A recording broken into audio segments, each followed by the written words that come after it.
Hi you guys, welcome back to my channel. I've been wrestling all day with figuring out what on earth I wanted to film, and if you guys didn't see last Friday's 5-Minute Friday video, the first one ever, you guys should go and check it out for starters, but it was all about retail therapy and how bringing something new into your life can, something small, not a big thing, not like a human or anything, can make a big difference in making you feel a little bit better when you're going through a rough time.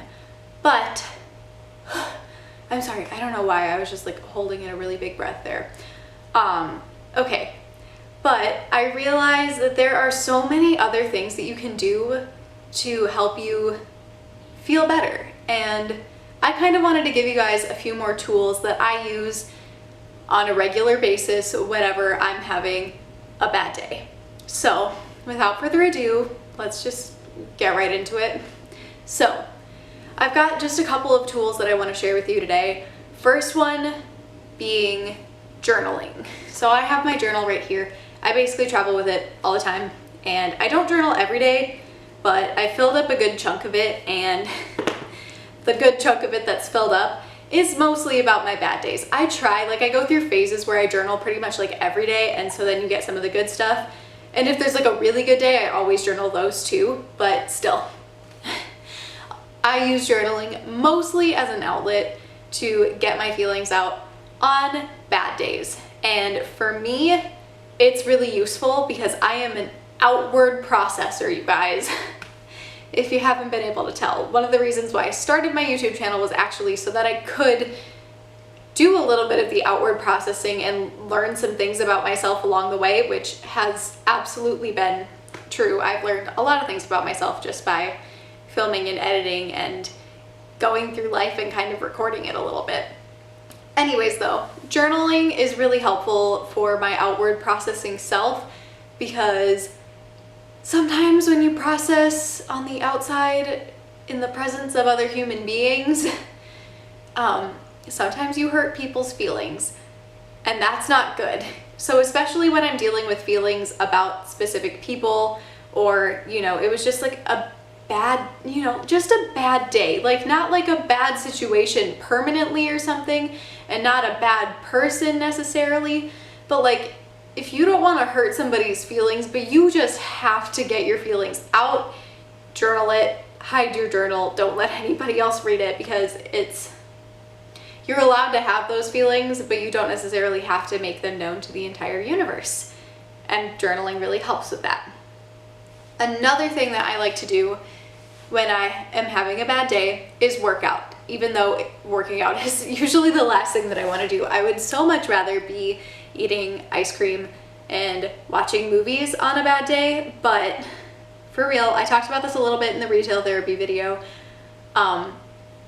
It can be really therapeutic to just get out of your head and into your body, because your head is the thing that does the overthinking, and I overthink everything. Not everything, but most things I definitely overthink. So if you just can find the space to get out of your head and into your body and just work out until you can't even think about anything, that is the way to do it.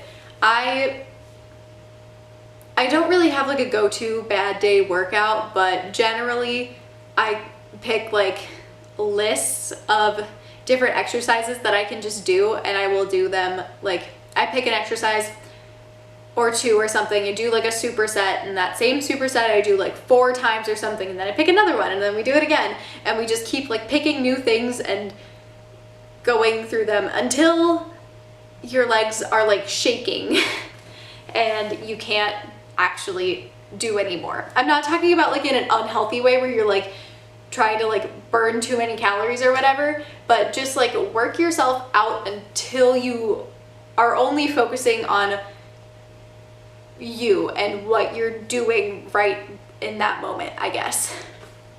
I don't know. Don't go do something unhealthy with the things that I say. I just mean that it can be really, really good to burn yourself out a little bit. That's what I mean. So if you've heard of burnout workouts, basically you like pick an exercise and you do it over and over again. Like you set your reps limit based on how long it takes you to feel like shaky going in for another one, you know? Like for me, it normally takes about 30 squats or so if we're talking no weight or something, and then I'm like, all right, time to take a break, and then you do it again, and you set your limit based on what your actual physical limit is. And I think that is really, really therapeutic, because you can like push yourself through it, and you can feel yourself pushing yourself through it, and that feels really good in and of itself. And I like to work out that way no matter what, but it feels good to just get it out. And to get to the point where all you can think about is how wobbly you feel after working so hard. Anyways, I'm feeling better just like talking about this, which is my next point. I was not trying to do a cheesy lead in there, but I'm getting like smilier and smilier as we're talking about this. But talking about it can be really helpful. And if you are an outward processor like me, it's better to outwardly process to someone else than it is to just like talk to yourself, even though that can be good too. It just, you know, sometimes looks a little crazy. But keep in mind the journaling thing. I would do the journaling first to get out the hard feelings, unless you're talking to like your mom or something. If I'm talking to my mom, I'm like, okay, I'm feeling all of the things, and I know that you are not going to tell this person how I felt, or you're not going to judge me based on how I'm feeling at this very moment. But keep in mind, the journal is great for a preliminary step. You just get that energy out, you get those feelings out in the open, and then you talk to a friend. But I think it's really good to even just like see the flaws in your logic, because for me, I get like anxious if, like for example, if I'm having a disagreement with somebody and I'm like, I don't want to talk to them, and I get to that conclusion really quickly and I just tell them like, I'm not talking to you anymore, then I'm sorry, that was really, really weird, and I don't know.